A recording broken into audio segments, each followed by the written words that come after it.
পাবনায় নানা আয়োজনে পালিত হয়েছে বাংলা চলচ্চিত্রের কিংবদন্তি ও পাবনার মেয়ে মহানায়িকা সুচিত্রা সেনের ৯৩তম জন্মবার্ষিকী। শনিবার পাবনা শহরের হেমসাগর লেনে মহানায়িকার পৈতৃক বাড়িতে এ অনুষ্ঠানের আয়োজন করা হয়। এ সময় সুচিত্রা সেনের আবক্ষ ভাস্কর্যে ফুল দিয়ে শ্রদ্ধা জানান জেলা প্রশাসন ও সুচিত্রা সেন স্মৃতি সংরক্ষণ পরিষদ।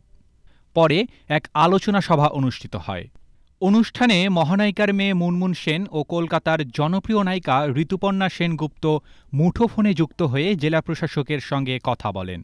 একই সঙ্গে পাবনাবাসীর প্রতি কৃতজ্ঞতা প্রকাশ করেন তারা। অনুষ্ঠানে জেলা প্রশাসক মোহাম্মদ আসাদুজ্জামান, অতিরিক্ত জেলা magistrate Jahangir Alam, Pabna press club সভাপতি এবিএম ফজলুর রহমান এবং সুচিত্রা সেন স্মৃতি সংরক্ষণ পরিষদের ভারপ্রাপ্ত সভাপতি ডাক্তার রামদুলাল ভৌমিক সহ অনেকে উপস্থিত ছিলেন।